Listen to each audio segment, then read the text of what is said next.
Bonjour from the French countryside. It's episode 5 of the honeymoon season, and this week we're in a charming French village called Verteuil-sur-Charente, and we're going to be talking about the weirdest ice cream flavour ever from Ile de Ré, the story of the friendly farmers who saved our lives after a breakdown on the scooter, and the woman who married the King of France, and then the King of England. That's all coming up on this episode of the Earful Tower, but first, here's a little intro music from Slim and the Beast.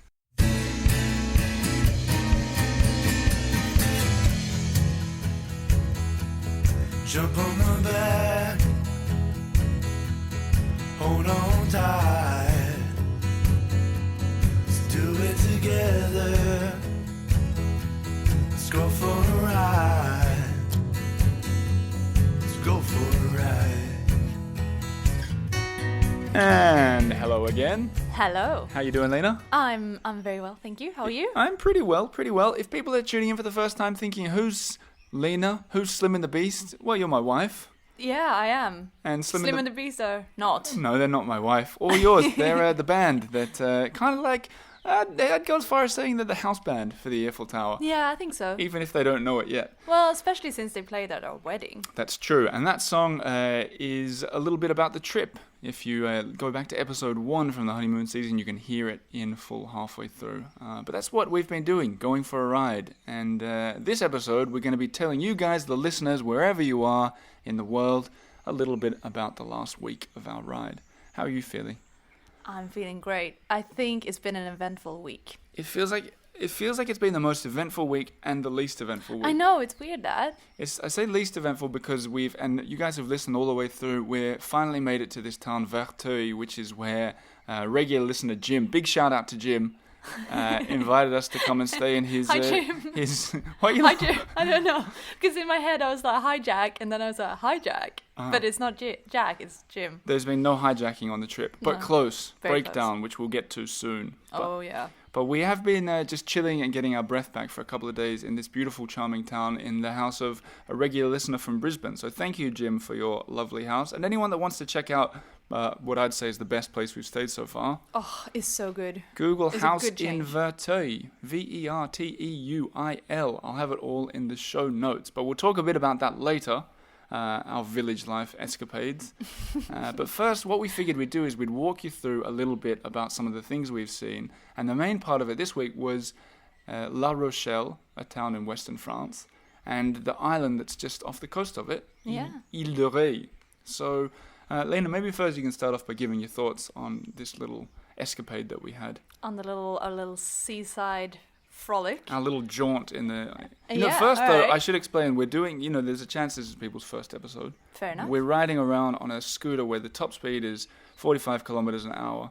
Which 50 downhills. We've got really good at saying that in French. I know, Have it's you a noticed standard. that? It's always gets a laugh from It's a French standard people. line. They go, people are very curious as we're meeting them around town, and they go, what's your top speed on that thing? And we're like, oh, c'est 45, mais c'est 50 si on descend. And then, as in, it's 50 if we're descending. Oh yeah, and we chuckle, think Always we're very elicits funny. a laugh. Yeah. Anyway, and then we spent a weekend in La Rochelle, and it was one of the nicest weekends so far. Oh, it's so good. What did you like about it? Highlight from La Rochelle, Mm-hmm. the city, was probably the zoo, The aquarium. which is The an underground- aquarium. I meant the The aquarium. aquarium's so fantastic. In your head, it's a zoo. I know. It's one of the biggest aquariums in Europe, as I understand. They have seahorses. I think maybe that's how I thought it was a zoo. It was a really good. It was a really good aquarium because it was like one that I'd never seen before. First of all, it was on many floors, several levels. And they did it in a way that was like, for example, one of the tanks had sort of waves in it, like gushing water crashing. Yeah, I've never seen that So the before. fish felt a little more at home, I suppose. Yeah. But it was a really cool aquarium. So if you find yourself in this part of the world, you should check that out.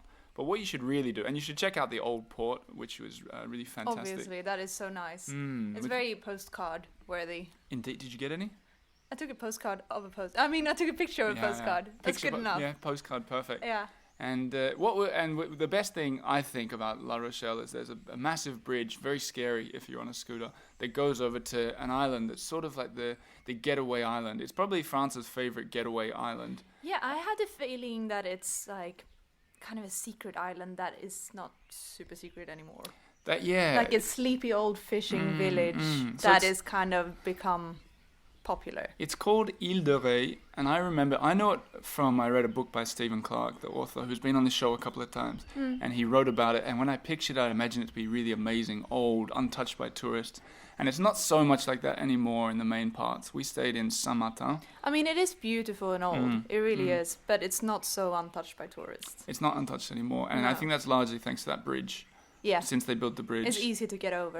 If you can get over there on Even a on a scooter. scooter. Yeah. But a little bit of sort of background and factual information about this place is, I think, in the 19th century, it used to be, I think I read it was up to 20% of it was covered in salt, and that was their big trading.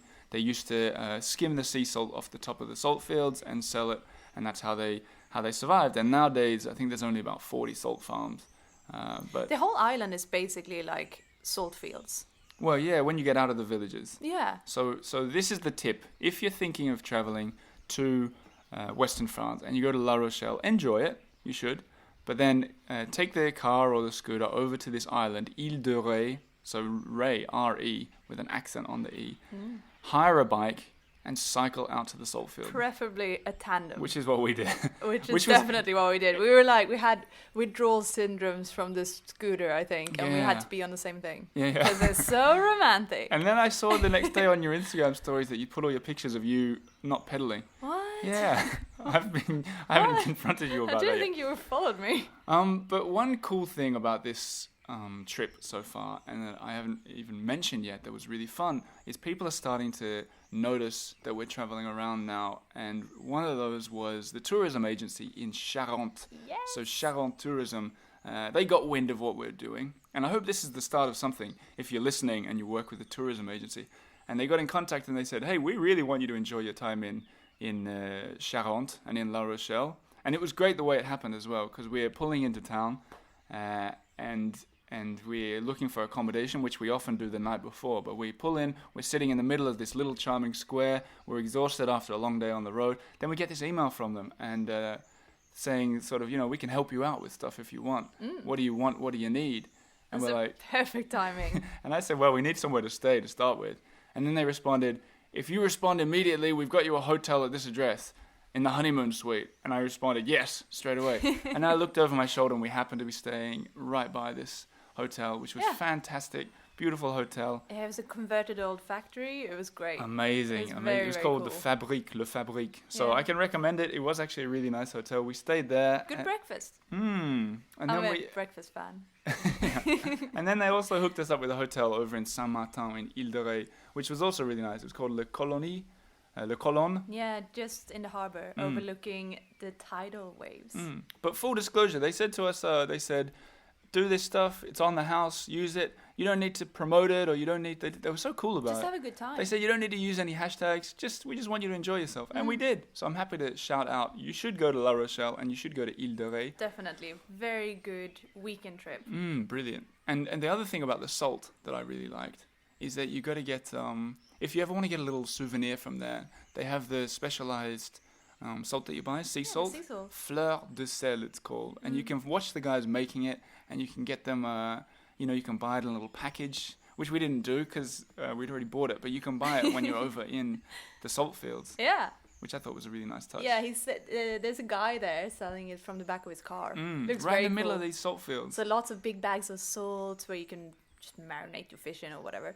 And also lots of salted caramel, which is that was really somewhat of nice. a specialty. Yeah. I think we still got some melted ones in the bottom of our Earful Tower I tote tucked bags. some everywhere. Like a hamster. But what I figured... Oh, we've already been talking for 10 minutes. Time's flying. What I figured we'd talk about before I get on with the little story of the man who took a photo of us, Yeah. which I quite like, is we also had... There's a lot of ice cream in this Ile de Ré, on this island. And I thought you'd tell the story later about the most revolting or unusual, I don't know. Not revolting, just very peculiar. So we were queuing up to this very popular ice cream stand shop. Yeah, the queue was like 4 people deep and like 10 people wide. Yeah. Yeah. It was like betting on horses or something, except you're buying ice cream. Yeah. So we were standing there in the queue, Betting on and they got. seahorses. And And we got to the front, and the girl, who looked Swedish, by the way, anyways, not important, she wanted what flavors we wanted, and you obviously went for a salted caramel. No, you know what I said for the first time ever, because I always get the same ice cream all over France, and I said to her, she goes, what do you want? And I said, what's the most popular one that people always say is good? And she suggested the salted caramel. Which is a specialty. Yeah. Anyways, and I said, because I saw this weird sign, and I was like, this must be a joke, for a flavor of ice cream, which was oyster. Very suitable for the area. Because Huître. Yeah, huître, with a H in front. And I was like, surely it doesn't taste of oyster. Surely it's just the name of it, and it's inspired by the sea, and maybe it's, I don't know what I thought. So I asked to taste some, and it was... Yeah, you didn't get the scoop. You didn't wow. you didn't ask for a bowl of it. No, I said, could I have that? And she was like, do you want to taste it first? Yeah. And I said, yes, please. And it really just tasted like, it's oyster smoothie. Yeah, it was very special. Not for me. Very special. You know what? And then you didn't take it in the end, did you? No. In fact, you didn't even finish the little scoop that she gave you. No, I didn't. No, but you know why? You should have put lemon on it. You got to squeeze lemon on it, probably. Yeah, that's true. So that was the oyster flavor that never got tasted. If you're wondering, and I know that I've said this a few times, if you're wondering what the background noises are, and I don't know if you can hear them, because we're obviously not in a studio. We're on a patio in the back garden of our gîte, our country house. It's very tropical here. And there must be like 30 birds in the vicinity. Let's go quiet for a second. If you're driving your car somewhere in the world, America, Australia, maybe you'll be able to enjoy the bird sound. Let's see if we can hear it. I wonder if you can hear that. I hope you guys could hear it. Otherwise, we can just put some put some fake bird noises in. But before we get on to the next segment, which is the story about how we broke down on the scooter for the first time, I thought I would do the Earful Tower's first ever official advert. You want to hear it? Yes. Here we go. Okay, the truth is, I don't have an actual advert, but I don't. If you are interested in advertising with the Earful Tower, you should consider getting in touch. But I'm going to do an advert for one of my own things. So here it is. Earful Tower listeners, what I really want you to do is, while you're listening, works with me, go on the Earful Tower's Instagram account, which I'm trying to promote just to see if it works, a little promotion. But while you're listening, you go on the Earful Tower on Instagram, give it a little follow, and you'll be able to see a lot of the things that we talk about in all the episodes. And the one that I'm going to specifically talk about now is when we were riding around on Ile de Ré with the tandem bicycle. There's a really nice story about this elderly gentleman. In the comment on Instagram, I called him old, and even my own grandma called me out on that. So an elderly gentleman. Elderly. Yeah, you don't say old. That's not Two people called me out on it. Really? Yeah. But they don't know. Maybe he was 95. Doesn't matter. He's not old. He's older. Or elderly. Elderly. Anyway, he was old. That's the truth. He was taking a He was pretty old. He was taking a picture of us on this ledge, and he said, it was all in French, but it still sounds nice in English. He said, don't fall. And I responded, don't worry, I won't fall. And then he just sort of did this knowing look as I had my arm around you for the picture, and he said, but monsieur, you've already fallen once into the arms of Madame. And I just thought it was so, amazing. It also sounds cheesy, but in the moment, it was so... It was so French. Yeah, it was so charming and French of this guy. It was great. And then he took a picture, which was quite nice, and I shared it on Instagram with the story. So there you go, there's an ad. I hope you've done it as we're talking, at the Earful Tower on Instagram. I think I looked this morning, 1,900 followers. Not so bad. We'll be interested to see where that gets after this ad. I'm going to mention it again, so you've got time to follow. And say a comment. I quite like interacting with you guys on there, because it's a very friendly group. Anyway, what were we going to get on with next? So I think next is the story about our dramatic breakdown in the middle of the countryside. Yes, our breakdown in the French countryside. I'll set the scene, shall I? Yeah. So we were coming back from Ile de Ré. Ile de Ré. Oh, actually, you know what I forgot to mention? What did you forget to So mention? as we were cycling around on our tandem... Are we going back to Ile de Ré again? Yeah, Okay. we are. Okay. I can't leave that place. So as we were cycling around on a tandem on Ile de Ré, we were cycling along the salt fields, and it was so amazing. Even like my lips tasted of salt. The air was salty, like it was very tangible. Yeah, there was salt in the air. Wasn't there? I'd never been somewhere that salty. It was painful for me because regular listeners to the show know that I contracted Lyme disease on this holiday. And then once, I don't know why I'm after laughing. having a terrible allergic reaction to the antibiotics, they put me on new antibiotics and said, you will get sunburned if you're not careful. And I was so careful, and then my lip burnt off, didn't it? And my nose. And your nose is still So- red. So as we were going through these beautiful salt fields, which were really beautiful as far as the eye can see, and the salt was getting in your mouth, it was literally Yeah. salt in an open wound for me. So when we got to the guy Not so who's pleasant. selling salt, he's like, you want to try this? I was like, get lost, mate. That's going to burn my...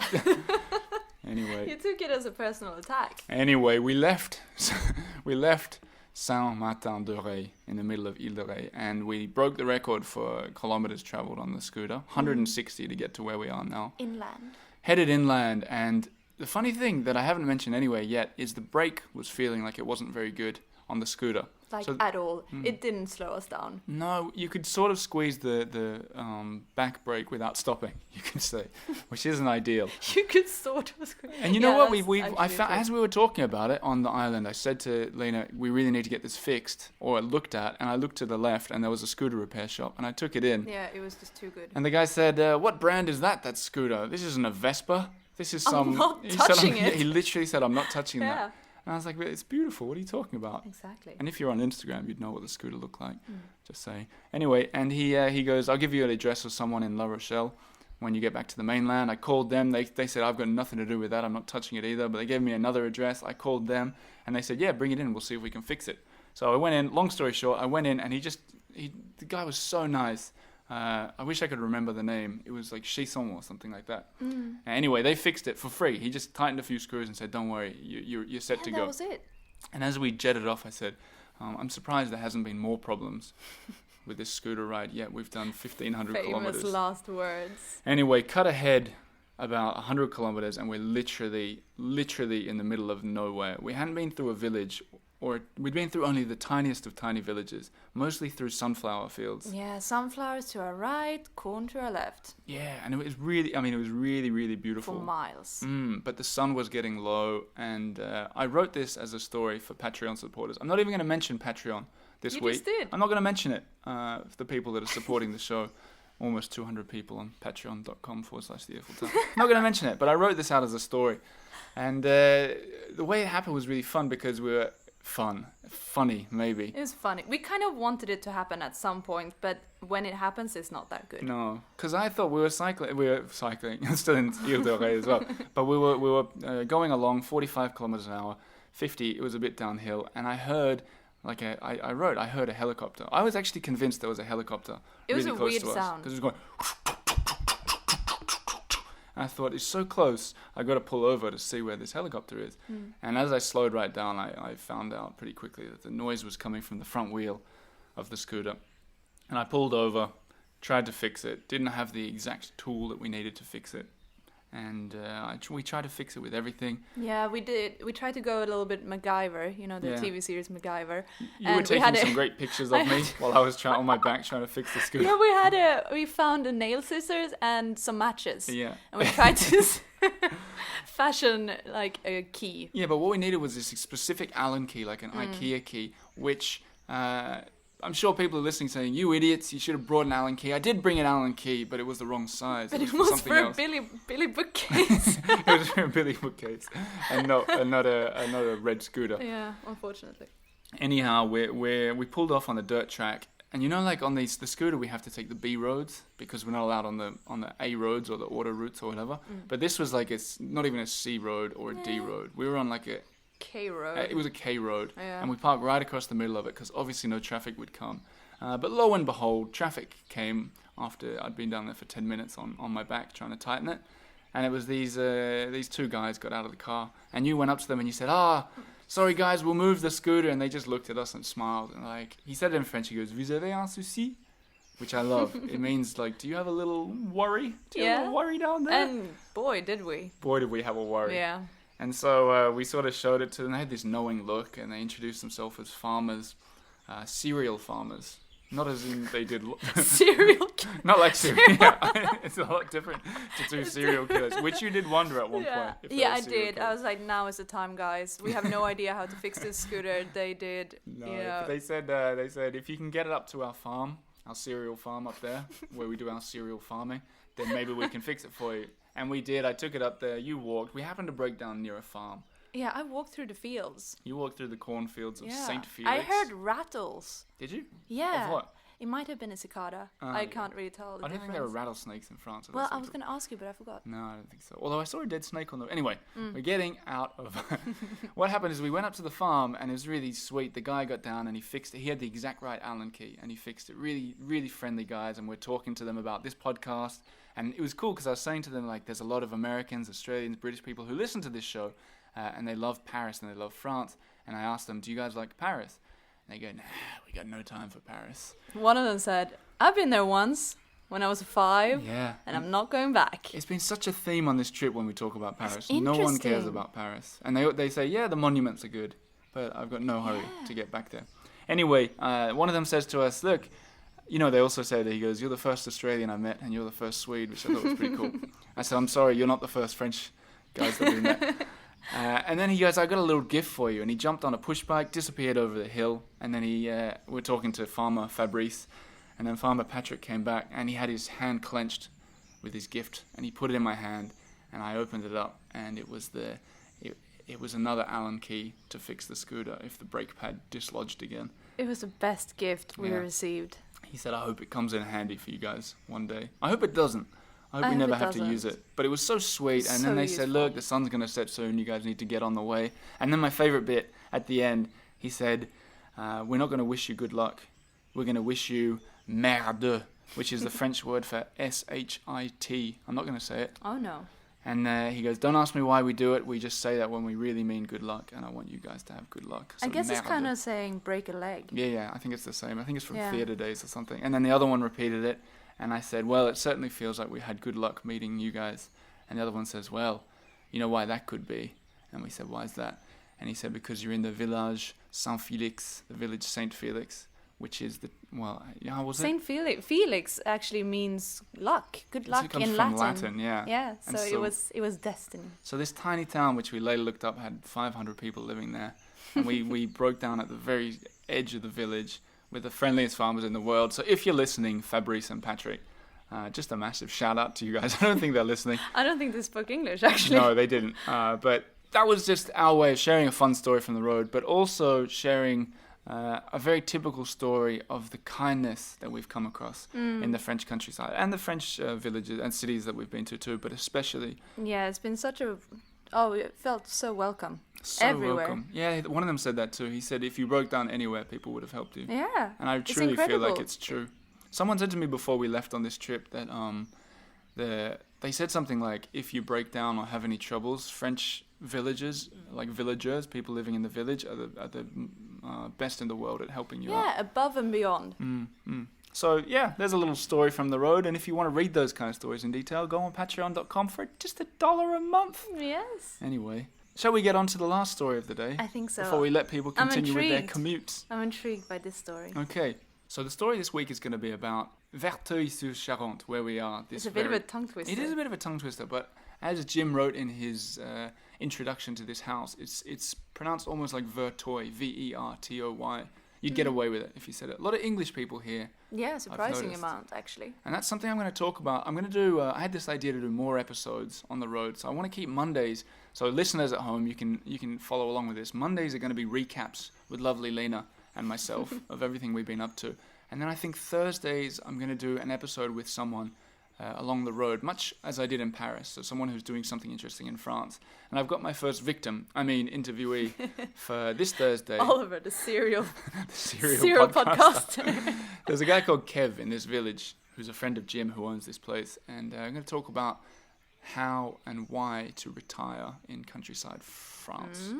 Very interesting subject. Yeah, and this is an interesting, because I talked to him also Popular, about I retirement, think. but also about how there's a lot of British people living in this area, and how he said sort of he's contributing to it, but how whether he likes it or not, it's kind of an interesting part of France. Different from Paris, but hey, we're in the country, so we're going to experiment with that. Yeah, And life in the village is very interesting. it's different to Paris. One cool story that I might say for being with Kev is getting a haircut at the local butcher, or should I say Happening of the hairdresser. week. Really nice. I won't give out away too much, but one really nice thing is that when I He didn't accept card, but he just let me walk out without paying on the promise that I'd come back in a few days with some cash. But that's what it's like in the French countryside, and I love it. Yeah. I love it. Anyway, but what I wanted to talk about, we got some feedback from a regular listener who said, Oliver, pardon? AL, AL, I think was her the name is. Yeah. And she said, Oliver, I'm loving the episodes, but I feel like I'm not learning as much as I did in the Paris ones. And that's criticism I'll take on board. And maybe others out there are feeling the same way.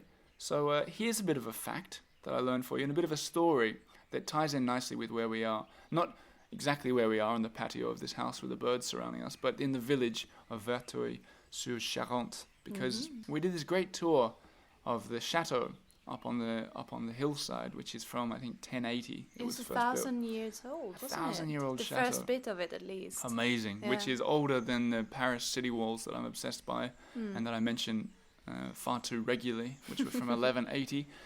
But this place was built in 1080, and we did a great tour, €7 I think it was.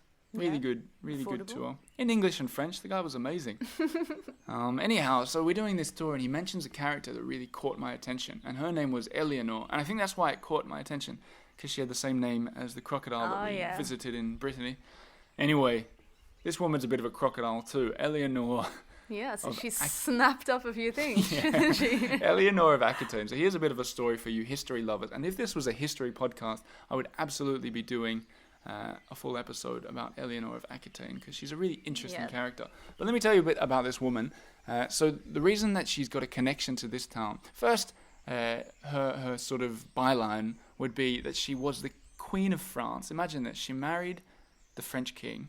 And after they split up, she ended up marrying. They split up, by the way, because she didn't have a son with him, which is enough to split up in the old days if you're a king and queen. And then do you know who she went and married? I think I said it in the intro. She went and married the King of England. He wasn't the king at the time, but he became the king. So this woman, Eleanor of Aquitaine, became the Queen of France and then later the Queen of England. Had a fascinating life, bore loads of children to this. Serial queen. Serial queen.